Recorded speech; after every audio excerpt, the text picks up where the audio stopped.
mais um episódio do Virada Paulista Podcast, o último sobre o Campeonato Brasileiro, né? Que encerrou a 38ª rodada, assim, acabou na quinta-feira, né?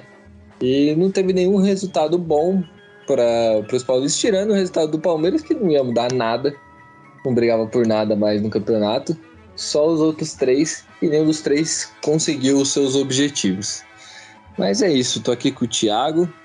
E fala aí, Thiago, o que você se apresenta, né, primeiramente? Fala, rapaziada, eu acho que é um milagre eu estar participando de 2 episódios seguidos, é uma coisa que raramente acontece, mas agora eu tô aqui, tô de volta, eu e bora. Mas eu tô naquele clima de fim de festa já, o Campos. Já acabou o campeonato, já tô com a minha cervejinha na mão e vamos que a gente acaba o campeonato, mas assunto não falta, né? Então vamos logo. Exatamente, os jogadores, as comissões técnicas entram de férias aí, todo mundo, mas a gente aqui da comunicação continua trabalhando bastante, porque daqui a pouco começa a especulação, o Palmeiras já está especulando alguns jogadores, o Santos também, o Corinthians também, o São Paulo ainda está um pouco mais lento, não se sabe nem se o Rogério vai ficar, mas daqui a pouco começa. E a gente vai trazer bastante conteúdo para vocês até o início do Paulistão. Mas é isso, então toca a vinheta aí pra gente começar, editor.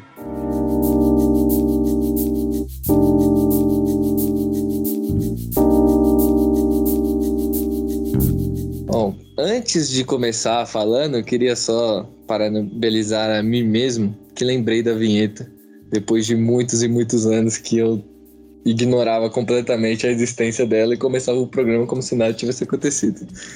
O que é um verdadeiro milagre, né? Você ter conseguido essa proeza de lembrar da vinheta, mas vamos nessa. Eu não sei o que aconteceu, né? Não sei o que aconteceu, se aconteceu eu não tô sabendo. Mas vamos falar dos jogos, né? Última rodada. O Palmeiras enfrentou a equipe do Ceará lá na Arena Barueri, né? Venceu por 1-0, mas, assim, clima de final de festa, como o Thiago falou. Só foi para cumprir tabela, jogadores das categorias de base, nem o Abel estava mais lá, então porque a gente vai passar um pouco o Palmeiras mais rápido, porque, sabe, o Palmeiras agora o foco é o Mundial em fevereiro. A gente vai ter uma preparação aí bem legal, vai falar bastante do Palmeiras. A gente vai deixar esse jogo um pouco de lado, porque não valeu muito pro Palmeiras, valeu um pouco... Valeria para o Santos ou para o São Paulo se eles tivessem feito o papel deles, né? Mas não fizeram e aí não ajudou tanto. Acho que a única coisa positiva desse jogo é porque eu acho que a torcida consegue ver um pouco melhor, assim, jogadores que não tem tanta chance de participar ali ao longo do ano, né? Então eu acho que isso foi a única coisa positiva que rolou nesse jogo, foi isso aí. Para ver alguns meninos da base que tem futuro, né, que podem ajudar no elenco, como recentemente aconteceu com o Danilo, com o Gabriel Menino, o Veron, então são o Patrick de Paula, né, então esse jogo foi mais para isso, esses últimos jogos, né, depois da final da Libertadores. Bom, já vamos passar agora pro Corinthians, né, o Corinthians foi até Caxias do Sul enfrentar a equipe do Juventude e fez um jogo bem horrível, né? Vamos falar a verdade, o jogo foi bem triste ali pro Corinthians, que só mostrou a ineficiência do nosso querido Silvinho em comandar o seu time fora de casa, né? O que eu sempre venho falando aqui pra rapaziada e falo pra todo mundo todos os corintianos que eu conheço, que a equipe do Corinthians em casa ela é levada pela torcida e pela qualidade dos jogadores. Na hora que não tem esse apoio da torcida, que é fora de casa, a equipe acaba sentindo um pouco e aí não ter o comando, né? E aí, Thiago, o que você achou do jogo? É até difícil saber por onde começar, né? Eu acho que a primeira coisa que a gente tem que falar é sobre aquele lance do Corinthians ter entregado ou não o jogo pro Grêmio ser rebaixado. Sinceramente, eu acho que o Corinthians não entregou. Eu tenho certeza que o Corinthians não entregou, pelo fato de que os outros jogos que o Corinthians fez fora de casa foram exatamente iguais a esse. Todos, contra o Sport, contra o Atlético, contra o Flamengo, o Corinthians não jogou absolutamente nada. Então não foi uma coisa, meu Deus, olha como o Corinthians está entregando o jogo. Não, foi uma coisa normal, a torcida já está acostumada vendo isso acontecer repetidas vezes aí fora de casa. Uma coisa que me deixou também bem preocupado aí com o Silvinho na próxima temporada é que realmente ele parece que é um cara que não tem criatividade alguma, mesmo quando o jogo já não vale tanto assim pro time, né? É óbvio que valia a classificação em quarto lugar, que é um dinheiro a mais pros cofres do time, só que o cara simplesmente não deixa de usar o mesmo esquema, os mesmos jogadores. Quando ele troca uma peça pela outra, é simplesmente uma peça que entra no lugar da outra, o jogador não faz a função diferente. Uma coisa muito engraçada, não só em relação a esse jogo, porque o William nem jogou esse jogo, inclusive, mas uma coisa que eu percebo assim, nos últimos jogos que o Corinthians tem atuado, quando o William entra em campo, é que o William faz a mesma função que, por exemplo, o Marquinhos fazia quando ele entrava lá no primeiro turno, sabe? Ele não adequa o esquema dele aos jogadores, e os jogadores ao esquema dele, o que eu acho que é um erro fatal. Isso vem prejudicando muito o Corinthians, prejudicou nessa última rodada. O Corinthians foi bizonho, deu uma finalização no gol. Você tem noção do que dá uma finalização no gol contra o Juventude? É realmente um absurdo. O Jô, mais uma vez, não jogou absolutamente nada. O Fagner aí, completamente fora de si, perdeu a cabeça, o que com certeza preocupa a torcida do Corinthians, né, que vai ter pela frente a Libertadores. Imagina o Fagner fazendo uma coisa dessa ali numa quarta de final, oitavas de final, o quão isso pode prejudicar o Corinthians. Então, assim, a última imagem que o Silvinho deixou para a torcida é uma imagem muito negativa. Ele vai ficar. O Roberto de Andrade já declarou na coletiva pós-jogo que o Silvinho vai ser mantido no cargo. E eu acho que isso, com certeza, preocupa a torcida do Corinthians para a próxima temporada. Em relação ao Fagner, ele sempre foi assim, né? Eu não sei se preocupa tanto, porque isso já não é a primeira vez. Também não acho que vai ser a última, o estilo de jogo dele. Mas, é claro, tem toda aquela tensão. Se ele faz isso numa semifinal de Libertadores, o Corinthians passa para a final, você não tem o seu lateral direito, que é um dos melhores jogadores do time, um dos melhores laterais direitos do Brasil. E a gente vê que às vezes não ter um bom lateral, mesmo você tendo um resto do time muito bom, pode prejudicar, né? Ou ter um lateral mais ou menos, que nem o Flamengo teve. O Felipe Luiz é um ótimo lateral na final, mas ele tava baleado, o gol sai nas costas de quem? Justo dele. Então, é uma preocupação que fica aí, sim. Mas o Fagner sempre foi assim, não é surpresa pra ninguém, né? E o Silvinho, eu já falei várias vezes, é um cara que deixa a desejar. E pra mim, ainda falta pra ele um pouco mais de rodagem como técnico para assumir um time grande como o Corinthians, porque é muito difícil, é uma pressão muito grande. Ainda mais um clube onde ele tem história, né? Que ele conquistou títulos, tanto como jogador como na comissão técnica do Tite, então tinha uma pressão muito grande por ele ser praticamente um discípulo do Tite. Praticamente não é, né? E também trabalhou com o Guardiola, se não estou enganado também. Mas ele é um cara que é estranho. Tem suas convicções e não muda de nenhum jeito. E isso para mim é ruim no futebol. Eu gosto de técnicos que têm claro, tem a sua ideia de jogo, mas dependendo do adversário, da situação de jogo, se adapta e faz o time jogar melhor, ou pelo menos arrisca para ver o time tentar a vitória. E aí eu não vejo isso no Corinthians do Silvinho, e eu acho que isso vai pesar lá na frente na Libertadores. E a torcida ela fica animada, né, de um certo modo, né, com as contratações que o Corinthians está tentando fazer. O Paulinho está praticamente setado, vai ser anunciado aí provavelmente nessa semana que vai entrar agora, na segunda-feira. Então, assim, eu acho que por um lado a torcida fica animada, mas por outro é difícil, né, você imaginar o que o Silvinho vai conseguir tirar desses jogadores, né, então fica meio uma coisa meio nem lá nem cá, né. Exatamente. Vamos esperar aí pra ver com o Paulinho, já tem Renato Augusto, Roger Guedes, provavelmente vai chegar um 9 aí pro Corinthians também. Então, vamos ver o que o Silvinho vai fazer. Eu não espero muita coisa e também acho que o torcedor corintiano não espera muita coisa do Silvinho, não. Bom, agora vamos falar do São Paulo, né? São Paulo foi até Minas Gerais enfrentar o América Mineiro, tentando um milagre da Libertadores, assim como o Santos também. E como o Santos também, né?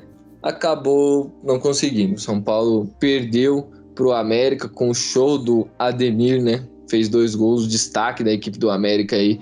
Para mim, uma das revelações do campeonato. Jogou demais pelo América, conduziu o América até a Libertadores e destruiu o São Paulo, né, Thiago? O São Paulo fechou aí de uma maneira aterrorizante esse campeonato brasileiro, né? Foi a pior campanha da história do São Paulo. um time que merecia ser rebaixado sim, a gente tem que falar disso. O São Paulo, acho que dentre os times paulistas foi o que mais cumpriu tabela ali para ser rebaixado, mas o campeonato tinha times piores, como o Grêmio, por exemplo, que acabaram indo no lugar, né?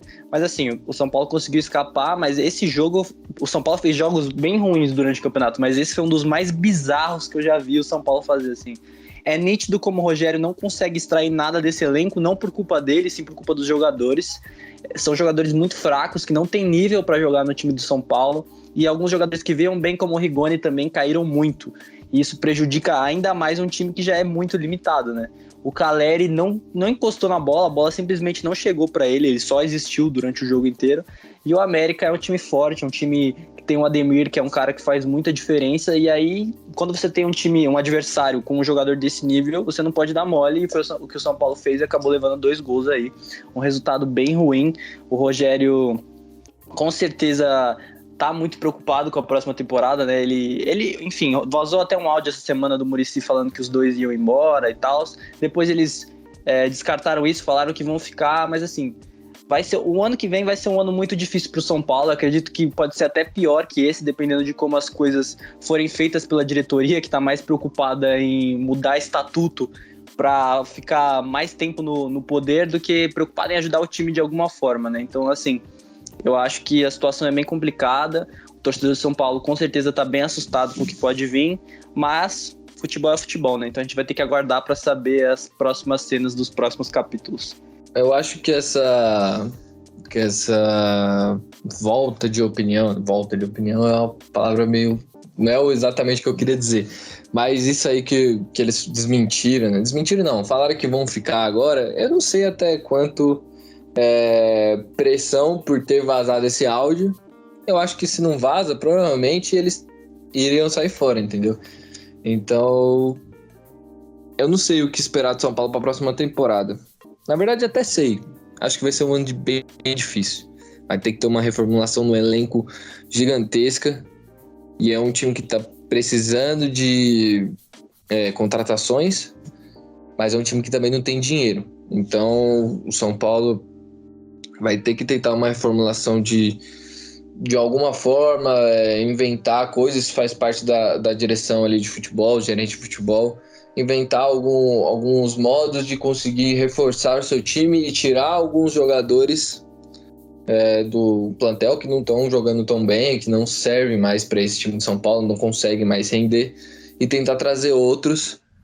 Da mesma forma que o Corinthians fez no meio da temporada, se livrando de alguns jogadores que não faziam parte dos planos do time e aí trazendo bons jogadores com o mesmo dinheiro poupado. Não, eu ia falar que o que rola muito, né, o que tem pintado muito nas notícias é que pode estar rolando uma tentativa de um investidor de fora, né? Eu não acredito muito nisso, acredito mais se isso acontecer de fato, porque assim, eu não vejo um cenário muito positivo para você colocar dinheiro no São Paulo, né? O cara tem que estar realmente querendo muito fazer isso para poder tomar essa iniciativa, porque não é um cenário nada positivo. Em relação ao Muricy, o Muricy parece que tem uma proposta da CBF, né, para ele assumir algum cargo lá, então eu acho que para ele seria mais vantajoso sair do São Paulo e ir para a CBF, e o Rogério, ele tem sido muito visado por times aí da Ásia, enfim, também é um cara que se ele quiser ir embora, com certeza ele vai ter alguma proposta, né, então eu acho que fica uma coisa meio incerta, né, no São Paulo, acho que esse que é o problema, né, é uma questão muito incerta, não tem um planejamento definido pro ano que vem, né, isso que acho que complica mais ainda. E aí quando o presidente vem falar alguma coisa, ele simplesmente fala, bom, não tem dinheiro, não tem o que fazer e é isso, né, então essa é a satisfação que ele dá pra torcida. Exatamente, e diferente de um outro time, do rival, que também tá passando por problemas financeiros e brigou para não cair essa temporada, que é o Santos, a diretoria do São Paulo ela deixa muito a desejar. A diretoria do Santos, apesar de no começo ter vacilado um pouco no quesito futebol, colocou as contas em dia, está fazendo um planejamento, está buscando reforços para a próxima temporada dentro das condições do Santos. São jogadores que estão em fim de contrato ou trocas de jogadores. Então eu não vejo essa qualidade na diretoria do São Paulo. Por isso que eu acho que vai ser muito difícil a próxima temporada. Mas já que eu falei do Santos, né, vamos encerrar aqui falando do Alvinegro Praiano, né, Alvinegro de Vila Belmiro, que recebeu, né, a equipe do Cuiabá, saiu perdendo, né, com um gol do Marlon de cabeça, né, voltou a tomar gols de cabeça. E como a escrita de toda a temporada, se o Santos saiu atrás do placar, ele não vai virar. No máximo ele empata, e foi bem suado ali o empate com o gol do Lucas Braga já na metade do segundo tempo. Aí viu o sonho muito improvável da Libertadores se desmanchar na sua frente, já que não conseguiu fazer o seu próprio resultado. E as equipes que precisavam perder, né, ou não vencer, venceram. Foram o América e também o Atlético Goianiense também venceu, ficou na frente do Santos. Então, o Santos encerra a temporada de uma forma boa, conseguiu uma vaga na Sul-Americana. Para quem na metade da temporada estava com muito medo de cair, uma vaga na Sul-Americana é muito bom, uma competição internacional, uma competição que o Santos ainda não conquistou. Então o Santos vai entrar, vai tentar, acredito que vai se reforçar para a próxima temporada para conseguir ir em busca da Sul-Americana. E Thiago, o que você achou do jogo? Bom, na verdade eu achei um jogo bem morno, né? Eu acho que o Carille errou bastante na escalação, principalmente por ter colocado o Camacho ali meio que de zagueiro, né? Acho que foi uma opção meio errada. Eu até entendo porque ele quis testar ali no último jogo, só que tinha coisa valendo, né? Então eu acho que o teste não era tão válido assim nesse momento. Eu acho que ele deveria ter ido com o que ele tem de melhor. Enfim. Mas o Santos, ele acabou levando um gol de bola parada, uma coisa que aconteceu bastante durante a temporada, né? É uma coisa que o Santos precisa trabalhar para a próxima temporada, parar de tomar gol de cabeça, que acho que é um primeiro passo, assim, para ter uma defesa mais sólida, que já melhorou bastante depois da chegada do Carille, mas eu acho que ainda tem uma margem de crescimento boa. Isso é bom pro Santos, porque eu vejo que o Santos tem uma margem de crescimento positiva, assim, tanto pelos jogadores promissores que o Santos tem, mas porque, como o Campos falou, o Santos tem conseguido se reforçar, né? Por exemplo, nessa temporada trouxe o Léo Batistão, já tem a possível negociação do Bauman, impossível não, né? Eu acho que já tá certo do Bauman, o zagueiro vir.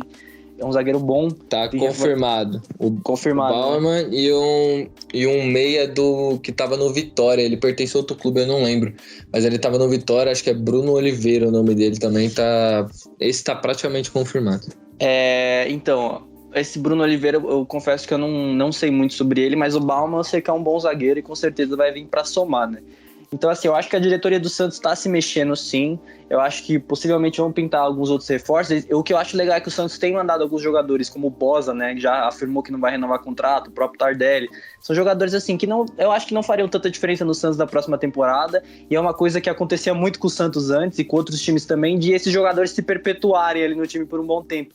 Isso acaba prejudicando o orçamento da equipe, né, porque ele tá tomando um lugar de um possível jogador que poderia fazer a diferença. Então, acho que esse é um primeiro passo legal. Você vê com quem você não pode contar, com quem você não quer contar na próxima temporada, e aí você já começa a pensar em possíveis reforços. Eu acredito que o Santos se reforçar ali em mais algumas peças pontuais, não precisa ser nada gigantesco, eu acho que já dá para brigar ali pela Sul-Americana, que é um campeonato difícil sim. Não vamos cair na perspectiva de que a Sul-Americana é fácil, que tem times fracos. Não, a Sul-Americana é difícil sim, e o Santos, se quiser ganhar, vai ter que jogar bola. Mas assim, eu acho que o elenco tem condição de crescer e o Carille é um bom técnico. Então eu acho que uma coisa aliada à outra é possível sim do Santos tentar brigar por esse título.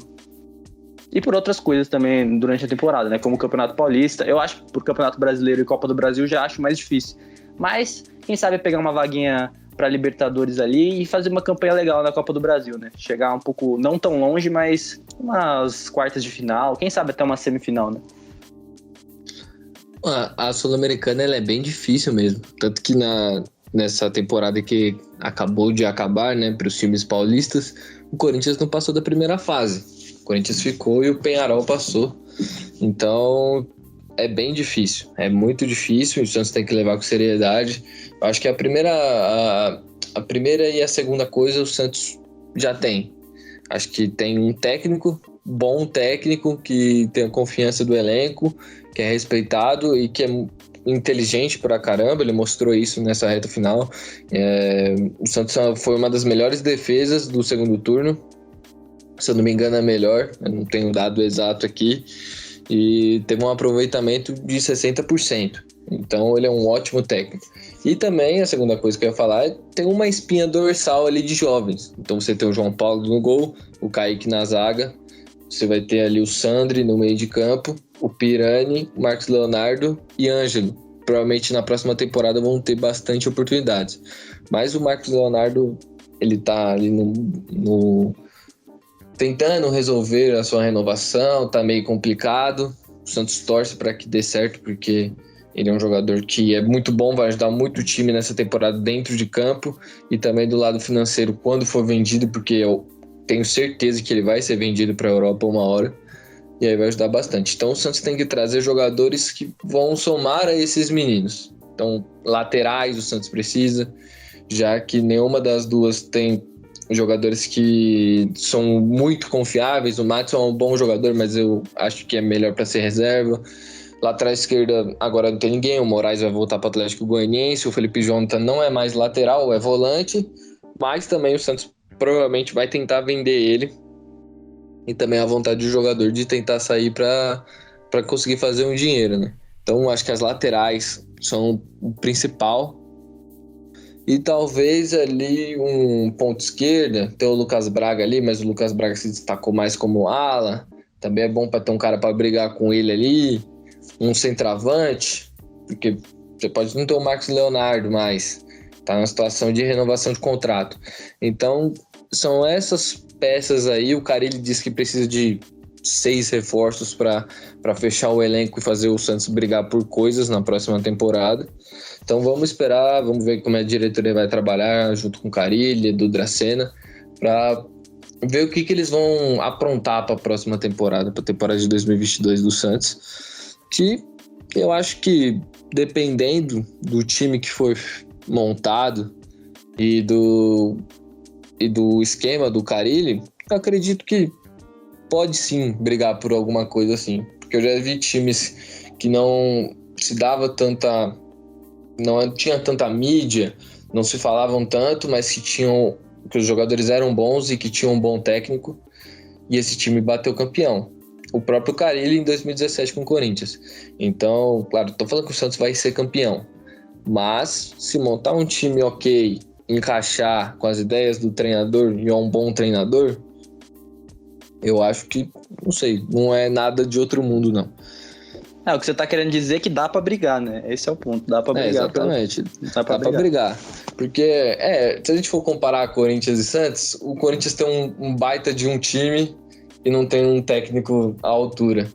E o Santos tem um elenco razoável que pode melhorar e um técnico muito bom. Então, se melhorar esse elenco, para ele ficar bom, pelo menos ao mesmo nível do técnico, trabalhando esses jovens com os jogadores que vai chegar para ajudar, acho que dá sim. Então, a torcida santista só não quer viver a temporada de 2022 como foi de 2021, quase sendo rebaixado no Paulista e brigando para não cair no Brasileirão. Então é isso, gente. Espero que vocês tenham gostado aí. O último episódio sobre jogos, né? Sobre o último episódio pós-jogo, né? E... bom, se despede aí do pessoal, Thiago. Bom, pessoal, vamos encerrando essa temporada de jogos, né? Foi muito legal fazer esses episódios aí ao longo do ano. E a gente vai continuar trazendo conteúdo aqui de transferência, de notícias e dos jogos que vão voltar no final do mês que vem. Então, fiquem no aguardo aí. Um abraço e até a próxima. Então é isso, galera. Espero que vocês tenham gostado. Vai ter mais episódios e tal, mas por enquanto é isso. E o último recado é chupa Grêmio, terceira vez na Série B. Vai lá, o Super Grêmio tá demais. E o Douglas Costa mandou tchauzinho pra torcida do Grêmio. Foi um verdadeiro babaca, né? Mas é um cara que parece que tá fora da realidade do que ele tava vivendo, né? O cara, na última rodada, pediu pra ir casar de novo no Copacabana Palace lá. E aí o Grêmio foi rebaixado, justamente passou o campeonato inteiro na zona de rebaixamento. Só pra ter esse parênteses aqui, a gente não poderia deixar passar sem falar sobre o rebaixamento do Grêmio pela terceira vez. O Faridão chora lá no Sul, mas aqui em São Paulo a gente não, mas as torcidas aí comemoram, né? Tanto a do Santos, a do Corinthians principalmente, né? Que se vingou. Mas é isso. Tamo junto, rapaziada, e falou.